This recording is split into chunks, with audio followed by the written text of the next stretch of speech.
광야에서 하나님을 만나라.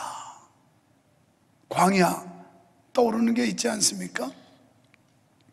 황량하고 황막하고 나무도 없고 물도 흔치 않고, 그리고 그냥 돌과 빨간 흙, 이런 것들이 광야. 위험도 있고 외로움도 있고, 이게 광야라는 거예요. 우리가 인생을 살면서 이런 광야를 만날 때가 참 많습니다.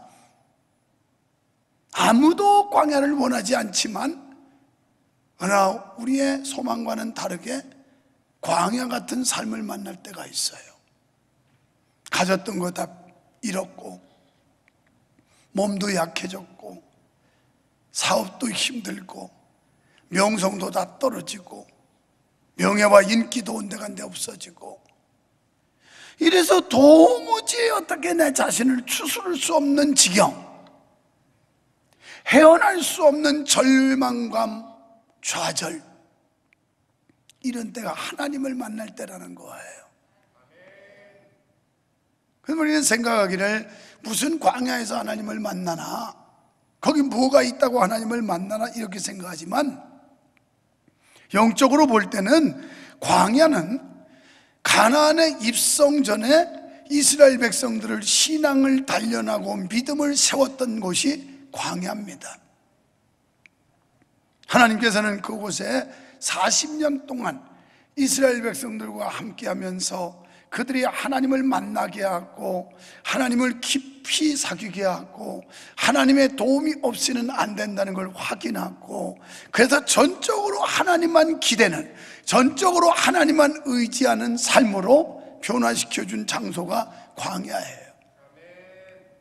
우리도 인생을 살다가 이런 지경에 떨어질 때 하나님밖에는 도울 자가 없다, 사람 의지할 때도 없고, 환경을 기댈 수도 없고, 내 자신을 의지할 수도 없고, 오로지 하나님 바라봐야 된다, 이럴 때가 있죠. 그래서 하나님을 더 깊이 만날 때가 있다는 거예요. 히브리어로 광야를 번역하면 이건 미르바르라고 하는 말인데, 이 뜻은 뭐뭐로부터 뭐뭐와 함께라고 하는 전치사 밑과 말씀 사건이라고 하는 의미의 다바르라는 명사의 합성어인데, 이 뜻을 이어서 말하면 그곳에서 말씀하시다, 이런 뜻이에요. 그러니까 우리가 광야와 같은 현실, 광야와 같은 형편, 광야와 같은 어려운 지경에 그곳에서 하나님이 말씀한다는 거예요. 지금 여러분이 광야 생활과 같이 황막하고 황량하고 도무지 어찌할 바 모르는 이 답답한 지경에 있습니까? 바로 거기서 세미한 주의 음성을 들을 수 있고, 하나님을 깊이 만날 수 있고, 하나님이 나와 함께 하시며 그분이 돕는다고 하는 사실을 느끼고 깨달을 수 있는 좋은 기회도 된다는 사실을 믿으시기를 축원합니다. 그런데 인생에 있어 누구나 한 번쯤 광야에서 보내는 시간이 있어요. 지루하고 고통스럽겠지만 이 시간이 결코 무의미한 시간이 아니라는 겁니다. 왜냐하면 하나님의 말씀을 구체적으로 들을 수 있는 시간들이 되기 때문에 이것은 무가치 무의미한 시간들이 아니에요. 광야는 얼핏 보기에는 고난과 고통의 장소지만 사실은 그와 정반대의 장소로 성경을 비밀스럽게 이야기해주고 있습니다. 하나님은 그곳에서 그의 백성들과 만나주세요. 그리고 그곳에서 하나님의 보호하심을 느끼게 하세요. 하나님만 전적으로 의지할 수 있도록 만들어 가세요. 어디서요? 이 광야에서 그렇게 하신다는 거예요. 하나님은 그곳에서 말씀하셨는데 바로 미르바르인 것입니다.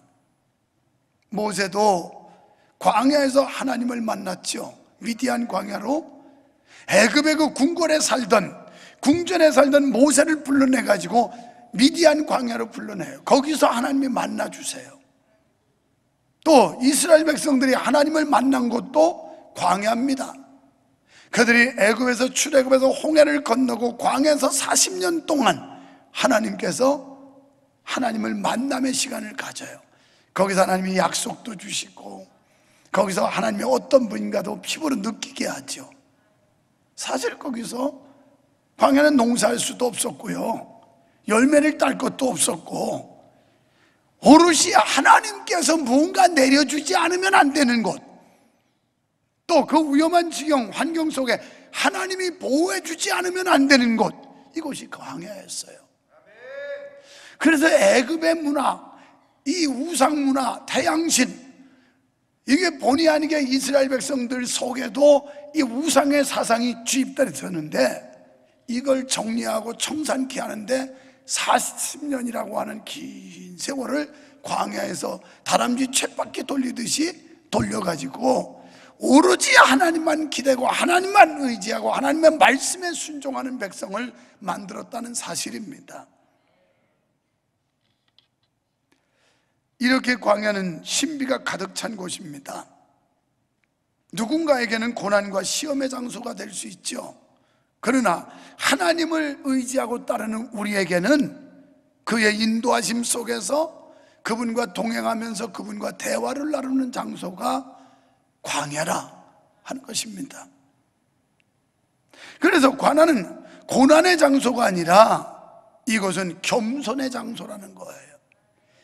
광야에 한번 몰아넣어야 겸손해져요. 이 교만한 사람들 광야로 한번 좀 몰아넣어야 하나님을 발견하고 하나님을 만나고 우쭐거리던 거 다 꺾어버리고 겸손해지지. 이 거들먹거리는 사람들, 여러분, 거들먹거리다, 거덜나다는 난 다 파탄지경 나는 거지만 거들먹거리는 게 뭐예요?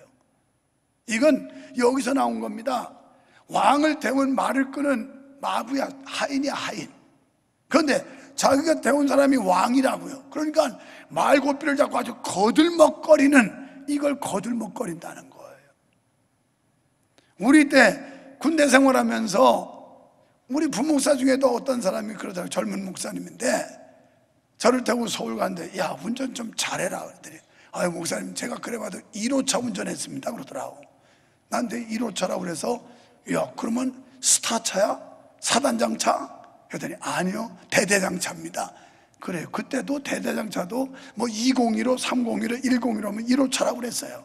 그러니까 자기가 1호차 했대. 그래서 야, 스타 2개, 별 2개, 넘버원 이런 차도 아니고 뭐 201호 했으면서 뭘 1호차라고 그랬냐. 그런데 그때 보면 대대장차 끄는 운전병들도 거들먹을 펴요. 아주 간부들도 우습게 보고, 지가 모시는 사람이 이게 바로 대대장, 사단장, 그냥 그 관사의 당번만 해도 얼마나 뻑시는지 몰라요. 자, 어떻게 보면 이렇게 한번 이해해보면 어떨까요? 우리가 하나님의 백성, 하나님의 자녀, 천국의 백성으로서 예수 그리스도와 우리와 함께 하신다면, 아니 왕을 태운 마부가 말고삐 잡고도 거들먹거리는데 우리가 기죽어서 되겠어요? 우리가 보통 사람이냐고. 영원한 천국 시민이고 하나님의 자녀인데, 할렐루야. 근데 교만한 마음에서 거들먹거리면 안 된다는 거예요. 그럴수록 겸손해야지요. 진짜 예수 만난 사람들은 교회에서 거들먹거리지 않아요. 겸손합니다. 낮아지는 거예요. 그래서 광야를 거치면서 겸손을 배우게 되는데, 거기서 배울 수 있는 게 내 힘이 아닌 하나님의 힘으로 살아야 된다. 이스라엘 백성들이 40년 동안 시나이 반도를 뺑뺑 돌면서 그 사람들이 느낀 건, 우리 힘으로 안 돼, 우리 재주로 안 돼, 내 능력으로 안 돼, 하나님 주시는 힘으로 살아야 돼, 하나님의 보호하심이 있어야 돼, 하나님의 인도하심이 있어야 돼. 이걸 아주 뼈저리게 느낀 장소가 광야예요. 여러분, 이런 은혜 받으시기를 축원합니다. 그래서 이 은혜를 체험한 사람은 겸손하다고요. 광야는 시험의 장소가 아니라 단련의 장소예요.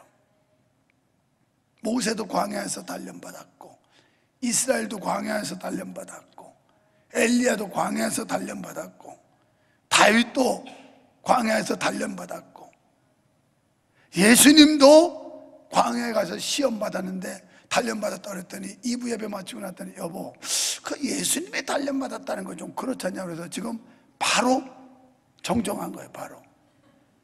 그러면서 마누라 말 잘 들어요. 내가 굉장히 대가 센 남자인데 절대 여자들만 안 듣는데 그런 건 그래. 그래서 이 사람 뭐 예수님도 40일 금식하고 광야 가서 마귀에게 시험 당하셨잖아. 그걸 표현하는 건데 그랬더니 그래도 그게 좀 단련이라는 표현 좀 그런 것 같다고. 그래서 그래? 그러면 뭐 시험 받았다고 하지 뭐. 그리고 그냥 지금 원고에는 단련인데 고친 거예요 이거. 여러분, 우리가 하나님이 하시는 일에 평론가가 될 수 없어요. 이 말은 하나님이 하시는 일에 대해서 평가할 수 없다는 거예요. 지난주에 설교에 하나님의 은혜가 얼마나 크고 놀라운지 하늘을 두루마리 삼고 바다를 먹물 삼아도 다 기록할 수 없다.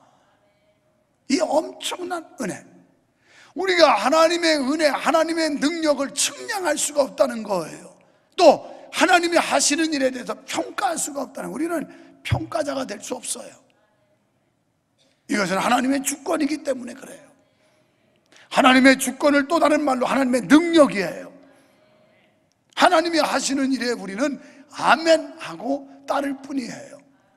그냥 하나님이 하라 하시면 아멘 하는 거예요. 할렐루야, 아멘 하시는 거예요. 오늘 마스크 준 거 어떻게 집사님이 낸 거예요? 그거? 거기다 그냥 광고해 준 거예요? 하여튼 이 집이 마스크 회사거든. 근데 거기다 보니까 예피아 헬스케어 이렇게 나왔길래, 그래서 난 지금 확인을 못하고 그냥 사오라고 내가 그랬거든. 사오라고. 근데 또 감동돼서 그냥 냈나. 그리고 또 돈 받았으면 야 이거 찔리는데 괜히 그냥 낼 거고, 괜히 받아가지고 또 다 걸렸네 또 그럴까 봐 걱정인데 괜찮아요. 괜찮아요.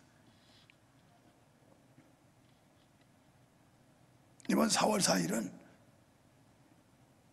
이스터, 이게 부활이라는 얘기죠. 페스티벌.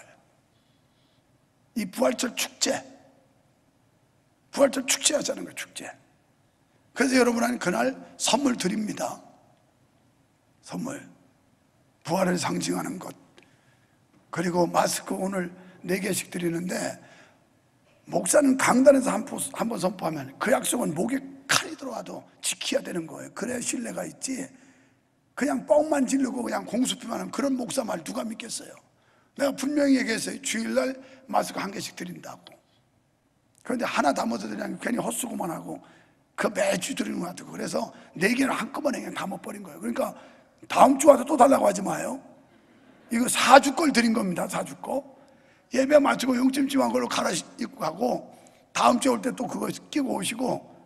이 말은 그까짓 게 뭐 대단해서가 아니라 그만큼 여러분의 안전, 여러분의 건강, 이런 걸 교회가 신경 쓴다는 그런 입장에서 드린 거지, 그까지 뭐 마스크 넉장이 뭐 대단해서 지금 이렇게 하는 게 아니에요.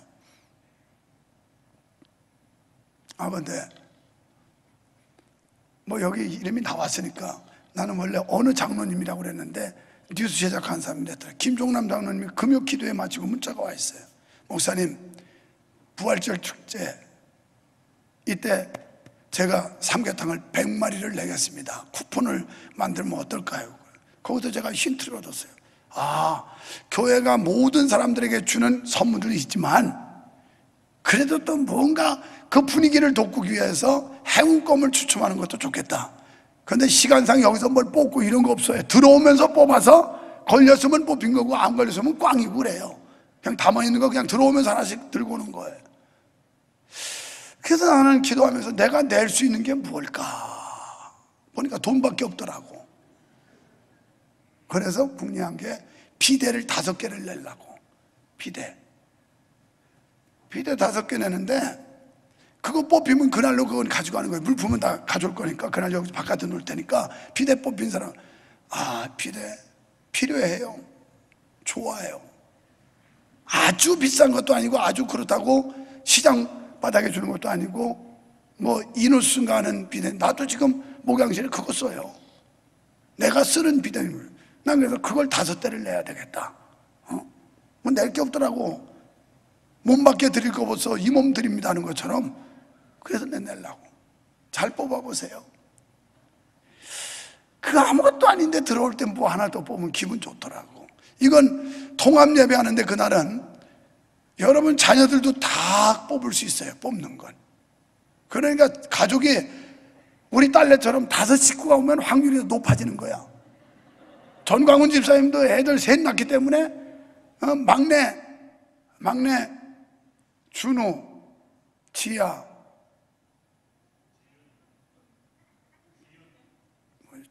지연인가? 아니, 지연이는 주연이가 지엄마고 하여튼 뭐 셋째까지는 내가 몰라도 그냥 그렇다고 그러고 걔까지 뽑는 거야 대신. 그래서 다 들어올 때 입장할 때 그냥 해서 이미 꽝인지 당첨되는 일은 그때 판단되는 거예요. 그래서 정말 축제로 보내요. 이 부활절만큼 축제가 어디 있습니까? 사실은 성탄절도 축제지만 그보다 더 큰 축제가 뭐냐? 부활절이에요. 예수님 십자가에 죽으셨으면 뭐예요? 영원히 죽었으면 꽝이지. 다시 살았으니까 회복이 있고, 살았으니까 소망이 있고, 살았으니까 기쁨이 있고, 살았으니까 영생이 있고, 이거만큼 큰 축제가 없는 거예요. 이 나라는 뭐 이렇게 다 들어올 수는 없어요. 그때 늦은 사람은 저쪽 다 중계하는 데로 가야지 여기 다 들어올 수 없는 겁니다. 그다음 늦게 오시면 안 돼요. 가족들끼리 와서 미리미리 들어와서 여기 아래 위층에 적당한 거리하고 딱 앉으면 나머지는 부속실로 다 보내니까. 나는 뭐 비대면 대면이라는 용어 자체를 난 안 쓰는 사람이에요. 나 싫어해요. 직접 현장 예배, 오늘 아주 뉴스 앵커가 표현 잘했더라고요. 현장 예배, 직접 예배당에 와서 얼굴과 얼굴을 맞대고 하는 예배, 라이브로 생음악, 이거 좋잖아요. 저 말리포에 가면 옛날 한참 날리던 그 좀 앞을 못 보는 분 있잖아요. 이용묵 그 가수, 그이가 그 레스토랑 카페를 해요 거기서. 근데 라이브로 노래를 부를 때는 커피값이 확 올라가요. 노래를 안 부를 때는 커피가 뭐 6,000원인가 그런데 라이브 하는 시간에는 갑자기 10,000원으로 올라가. 여러분, 노래 듣는데도 이렇게 올라가는데, 하나님을 찬양하는데, 아니 현장 예배를 해야지 우리가 당연히. 할렐루야. 그래서 우리 성도들이 막 열심히 모이는 거야. 지난 금요일날 이미 코로나 사태 이전으로 회복했어요. 얼마나 많은 분들이 와가지고 저리 기도하고 막 열심히 은혜 받고 해서 나도 목이 그때 또 다 갔어요. 지난주에는 그전 금요일날 맹장 쬐다고 안 했더니만 목이 좀 괜찮은데, 지난주에 그래도 사력을 다해서까지 거 내가 영원히 목회할 것도 아닌데 목회하는 동안은 막 그냥 사력을 다해서 해야 될 거 아니야. 해도 보니 또 이렇게 됐어. 외국에서 카톡이 왔어요. 목사님 설교에서 큰 은혜 받았습니다, 회복에 대해서. 그래서 현지인 예배 때 이게 또 자기 설교 준비하고 다 연결이 돼서 오늘 이것 전하려고 합니다. 그래서 진짜 회복에 대한 설교는 부활주일날 하는데, 그래서 그때 또 듣고 하여튼 은혜 받겠습니다. 그런데 목이 많이 상하셨네요. 좀 푹 쉬세요. 푹 쉬면 버려요. 푹 쉬면 못 먹어요. 받아버려야 돼.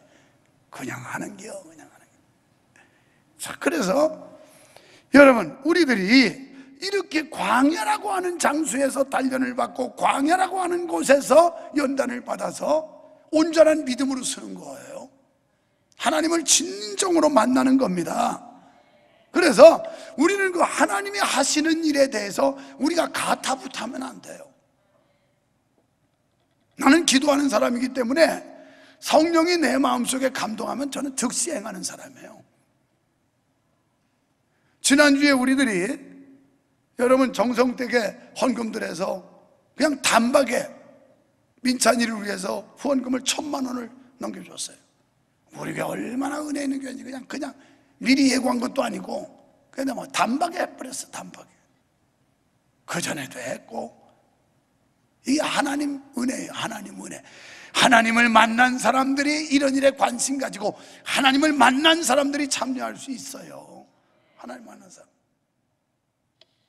그래서 사도 바울은 로마서 11장 33절에서 깊도다 하나님의 지혜와 지식에 부요하며 그의 판단은 측량치 못할 것이며 그 길은 찾지 못할 것이라 고 고백했어요. 바울 사도가 하나님께 나가서 하나님을 깊이 만나니까 자기가 얼마나 작은 자인지, 이걸 알았어요. 여러분, 사울이라는 이름은 큰 자라는 뜻이거든요. 그런데 그렇게 기고만장하고 자기밖에 없는 줄 알고 막 드셌던 이 사울이 다메섹 도상에서 부활하신 주님을 깊이 만나더니 주님 앞에 보니까 자기가 한없이 작고 무능한 자야. 그래서 그렇게 많은 학식과 그렇게 많은 명성과 그렇게 대단한 권세와 이전 것을 분토와 같이 다 버렸다. 이렇게 나는 하나님 앞에도 지극히 불량한 죄인 중에 괴수입니다. 이런 고백이 나와요. 여러분이 진정으로 주님을 만나면, 여러분이 깊이 하나님을 만나면, 여러분이 성령을 진정으로 받으면 내가 얼마나 부족하고 나약한 존재인지를 알게 된다고. 나 좀 잘 봐, 눈 뜨고. 계속 묵상하고 있으면 이제 꼬집어내가. 난 다른 사람들이 그냥 묵상하는 건 담임 목사 위해서 기도해주고 있구나, 난 그렇게 생각해요. 그런데 그렇지 않은 사람들이 눈 감고 있으면 나를 우습게 보고 있구나, 이렇게 생각해요. 지들이 피곤하면 나보다 더 피곤하냐고. 오늘 내가 새벽 4시에 일어나가지고 묵상하고 기도하고 설교 원고 보고 반복해서 이러는 사람인데, 여러분, 우리가 임의로 말할 수 없고 말해서도 안 되면 말하기가 두려운 것이 있다면 하나님의 주권이에요. 하나님의 주권에 대해서 우리가 가타부타하면 안 돼요. 하나님의 역사하심에 대해서 뭐 내 편에서 내 생각 가지고 옳다 그르다 이런 소리 하면 안 돼요. 그냥 하나님 뜻이면 아멘, 아멘, 아멘, 이거밖에 없는 거예요. 감사와 찬양밖에 없는 줄 믿습니다. 하나님의 능력은 전능하시다는 말 속에 함축되어 있어요. 그것은 우리가 표현할 수 있는 기술의 전부예요. 그 이상 어떻게 감히 표현할 수가 없는 거예요. 그냥 하나님은 전능하시다, 이걸로 끝나는 거예요. 우리는 그 크기나 정도에 대해서 도무지 알 수가 없습니다. 때문에 삶의 주권자이신 하나님, 지혜의 근원이신 하나님께 우리가 드릴 수 있는 것은 감사와 찬양뿐이에요. 오늘도 그래서 하나님 감사합니다, 하나님 감사합니다, 찬양 받으소서, 이거밖에 없는 거예요. 영광 받으소서. 할렐루야. 우리에게 왜 광야를 주시는지도 지나봐야 알 수 있는 겁니다. 본문은 바벨론 포로에서 고난받고 있던 이스라엘 백성들에게 전해준 말씀이에요. 특히 이 말씀을 통해서 이사야 선지자는 노예로서 절망의 늪에서 신음하고 있는 이스라엘 백성들에게 기쁜 소식을 알리고 있는 겁니다. 그러니까 이미 약속한 여호와의 구원 소식을 백성들에게 알리는 거예요. 이제 바벨론 포로 생활이 끝나고 하나님께서 구원하실 날이 올 것이며 이스라엘 백성들이 가나안 땅으로 귀향하는 날이 올 것이다, 이런 메시지입니다. 본문은 인간은 변하고 약하지만 우리 하나님은 불변하시고 약속에 신실하신 분이고 그리고 정직하신 분이고 그분의 약속은 반드시 이루시는 분이라는 걸 오늘 본문에서 말씀하고 있습니다. 그렇습니다. 우리는 간사해서 언제 변심할지 몰라요. 그런데 하나님은 영원 불변하신 분이에요. 한 번 약속한 건 반드시 지키시는 분, 그러기에 우리는 그분을 믿어야 할 줄로 압니다. 여러분, 이사야 선지자는 본문에서 광야에서 하나님을 만나라 이렇게 외치고 있어요. 지금 여러분의 처지가 광야에 그저 외롭게 서 있는 것 같은 그런 어려운 처지에 있다면 지금이 하나님 만날 때라는 거예요. 우리는 광야나 사막이라면 우리 하나님을 만나는 장소로 전혀 생각하지 않을 겁니다. 왜냐하면 광야에서 하나님을 찾을 수 있으리라 생각하지 않기 때문에 그래요. 그런데 이사야는 광야에서 대로를 준비하여 하나님을 만나라 이렇게 외쳐요. 제가 어제 오후에 1시간 30분 동안 그 이수영 집사라고 하는 유명한 가수더라고요. 그 간증을 들었어요. 그가 그 광야에서 하나님을 만나는 이런 사연들을 들으면서 얼마나 많은 걸 제가 느끼고 은혜를 받았는지 몰라요.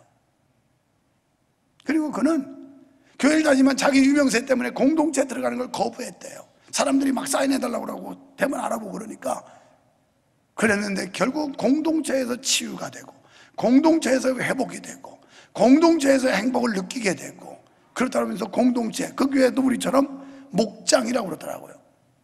여러분, 이제 뭐 5인 집합금지만 걸려도, 아니 5인이라도 사실은 모일 수 있다. 가만히 보니까 그렇잖아. 뭐 목장 예배 4명이 모이면 되잖아. 이거 언제까지 우리가 목장 예배를 못 모이게 이렇게 할 거냔 말이에요. 여러분, 공동체를 외면하지 마세요. 그가 간증하는 거 들어보니까 공동체에서 자기가 회복을 했고 공동체에서 치유받았다는 거예요. 하나님께서는 40년간 광야에서 이스라엘 백성과 함께 하셨어요. 거기서 언약을 세워주셨고 거기서도 하나님의 백성에 대해서 신실하셨습니다. 그런데 이스라엘 백성들이 광야에서는 하나님을 섬겼고 하나님께 가까이 가고 절대적으로 하나님을 지지하고 신뢰하더니 젖과 꿀이 흐르는 가나안 땅에 딱 들어가면서 하나님을 잊어버려요. 오늘 이 한국교회, 그리고 이 안에 있는 저와 여러분, 우리가 어렵고 힘들 때 겸손했어요. 하나님 앞에 엎드려 기도했어요. 그리고 하나님만 의지했어요. 그런데 젖과 꿀이 흐르는 가나안 땅 들어가더니 삶이 안정되고 먹고 살만하고 돈뿐이나 좀 모으고 걱정 근심 없어지니까 하나님 다 잊어버렸어요. 지금 여러분이 그런 지경이에요. 하나님 다 잊어버렸어요. 젖과 꿀이 흐르는 땅에 하나님이 들여보내줬더니 하나님을 잊어버렸다는 거예요. 오히려 궁핍하고 고통을 당할 때 비로소 하나님의 임재를 구하고 다시 응답을 받음으로 하나님께서 계심을 경험했는데, 풍요와 풍족, 여유로움, 이런 것들이 하나님을 잊게 만들었어요. 당시 광야 같은 바벨론에서 해방된 이스라엘은 하나님의 임재를 찾아야 할 때를 맞이한 것입니다. 이제 이 바벨론 포로로 가서 이제라도 그 가나안 땅에 들어가서 하나님을 잊어버렸던 걸 회개하고 하나님을 찾아야 된다는 거예요. 오늘 이 시간, 그동안 우리가 하나님을 멀리했고 하나님을 잊어버리고 하나님을 등지고 내 멋대로 제 멋대로 잘나서 살 줄 알고 착각했던 거, 이제는 회개하고 주님을 찾아야 됩니다.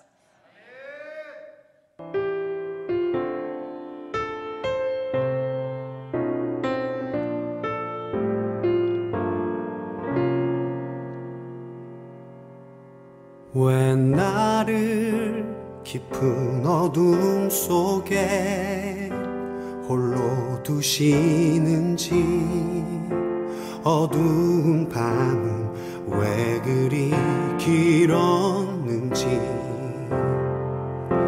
나를 고독하게, 나를 낮아지게, 세상 어디도 기댈 곳이 없게 하셨네.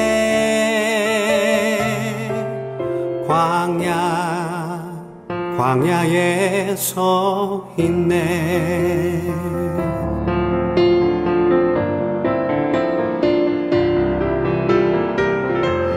주님만 내 도움이 되시고 주님만 내 빛이 되시는, 주님만 내 친구 되시는 광야. 주님 손 놓고는 단 하루도 살 수 없는 곳, 광야.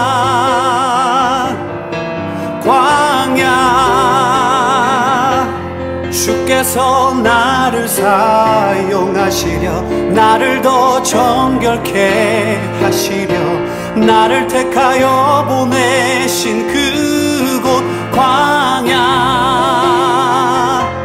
성령이 내 영을 다시 태어나게 하는 곳,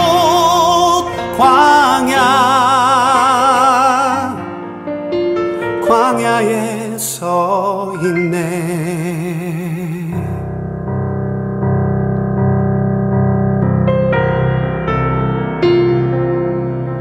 내 자가 산산이 깨지고 높아지려 했던 내 꿈도 주님 앞에 내어놓고,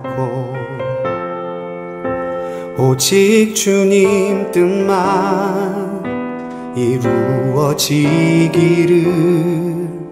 나를 통해 주님만 드러나시기를.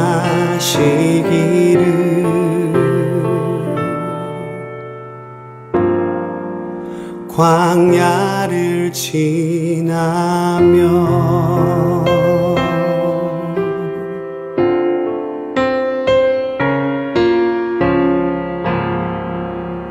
4주 전에 설교 원고 작성할 때 적어놓은 건 보혈을 지나 하나님 품으로 이거였습니다. 어제 오후에도 묵상하면서 이 곡을 선곡해야 될까, 광야를 지나서를 선곡해야 될까 결정을 못하고 오늘 새벽 4시에 일어나서 남자 가수, 여자 가수가 불렀던 거 다 여러 곡을 들어보고 그러면서 보혈을 지나 아버지 품으로, 아니야, 오늘 광야에서 하나님을 만나라, 이 주제에 맞게 광야를 지나서로 선택해야 된다. 그래서 사실 6시에 제가 기도하러 여기 올라오는데 5시 한 30분인가 이 곡을 선정해서 보내준 거예요. 이걸 여기다 딱 써가지고 MR 감상, 요 대목에 가서 띄워라. 이래가지고 이게 참 이 광야 같은 삶, 또 우리가 원치 않게 광야같이 어려운 고비, 이런 때 하나님을 만날 수 있는 절호의 찬스, 절호의 기회라고 여러분 믿으시고 낭망하지 마십시오. 포기하지 마십시오. 절망하지 마십시오. 이때 주님을 더 깊이 만나게 되기를 축원합니다. 바라기는 광야 가지 말고 젖과 꿀이 흐르는 땅에서 주님을 만나십시오. 주님을 버리지 마십시오. 그 삶이 계속 유지될 수 있도록 젖과 꿀이 흐르는 땅에서 하나님 앞에 순복하십시오. 그렇다면 하나님께서 어떤 모습으로 우리에게 오실까요? 먼저 죄악의 광야에 있을 때 은혜로 찾아오신다는 거예요. 여러분, 이 세상은 타락한 이후에 죄악이 관영한 상태입니다. 그래서 이 세상을 죄악의 광야라고 표현할 수 있습니다. 당시 이스라엘 민족의 상황도 다를 바가 없었어요. 바벨론에 살면서 곳곳에 산당, 신당, 천지였어요. 그러다 보니 이들도 자연히 그 이방 우상 문화에 익숙해지고 물들기 시작했어요. 오늘 우리가 사는 시대도 마찬가지입니다. 죄사함 받은 우리 성도들에게 비록 죄를 지으라고는 안 하지만 언제나 죄에 노출되어 있는 사회적 분위기라는 말입니다.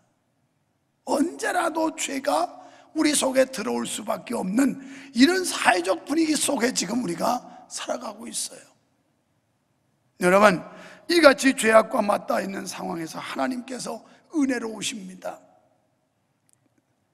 그리고 성령께서 우리와 함께 하사 우리를 죄악 가운데서 보호해 주시고 인도해 주셔야 됩니다.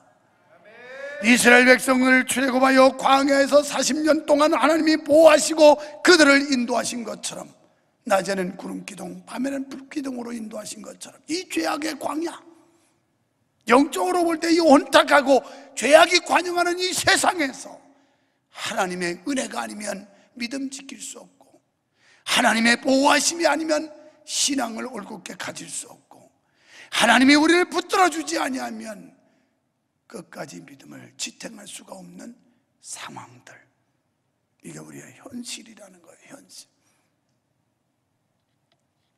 두 번째는 고통의 광야에서 안위로 오십니다. 인생을 구해라는 말이 있어요. 이 세상살이가 고달프고 걱정, 근심에 시달린다는 의미죠.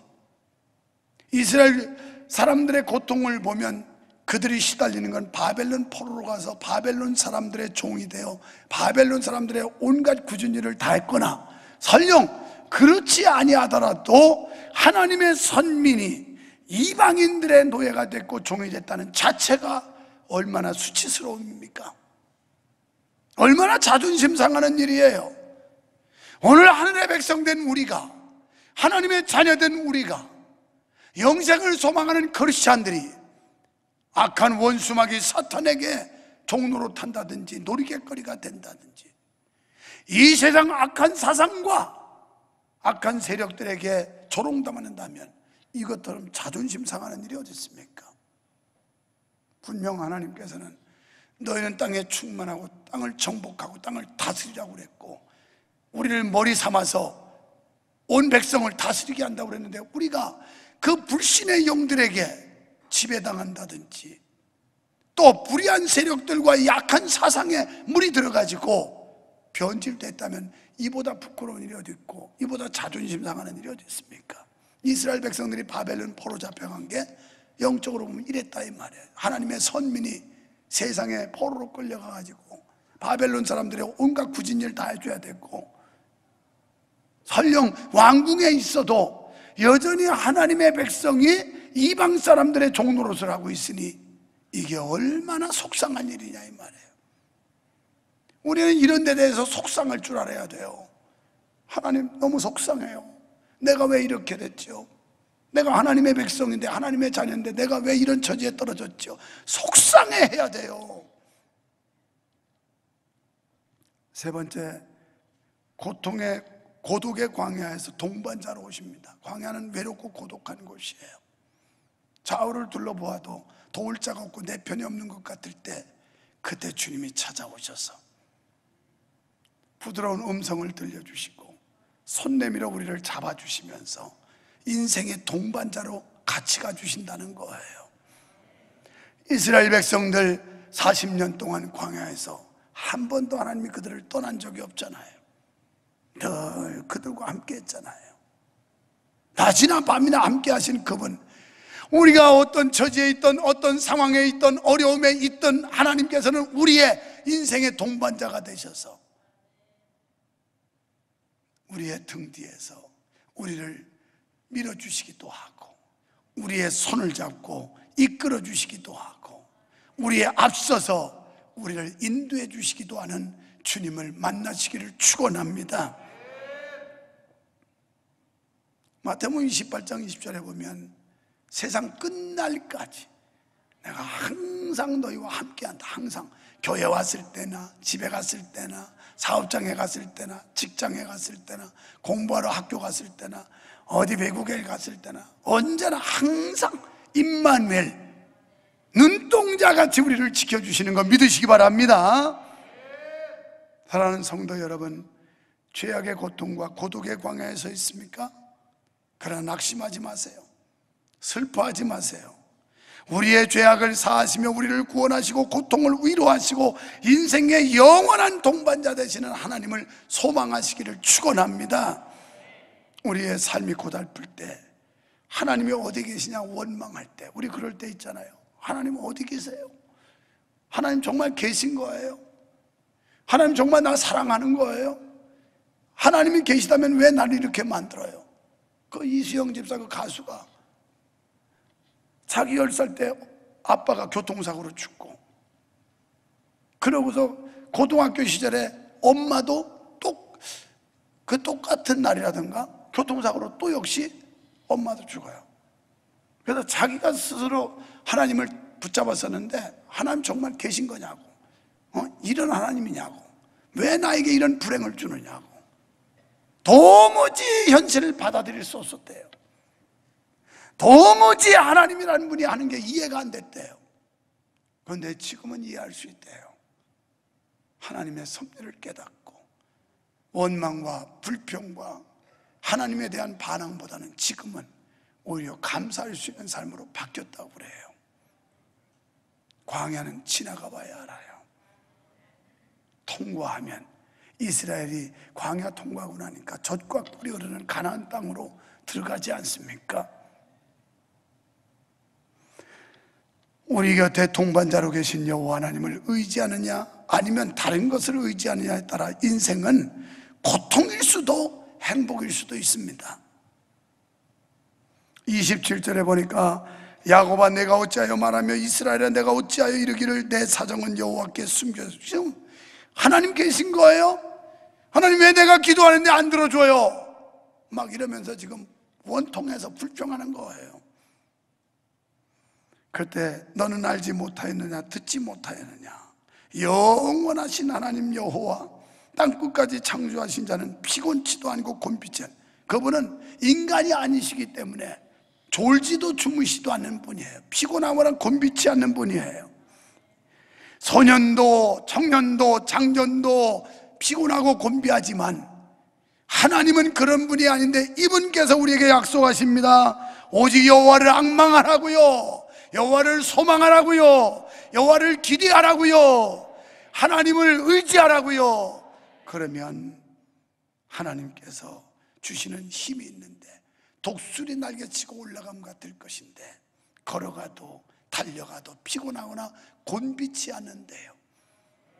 이 힘들고 어려운 세상, 고단한 인생을 살면서 지치고 힘들 때 오늘 하나님이 주시는 새 힘, 독수리 날개치며 올라감 같은 그 힘, 이 하나님의 놀라운 역사와 능력이 여러분에게 임하셔서 여러분 걸어가도 달려가도 피곤하거나 곤비치 않아 우리가 영원한 천국에 들어가는 그날까지 끊임없이 달리고 또 달리는 매진하는 성도 여러분 되시기를 주님의 이름으로 축원합니다.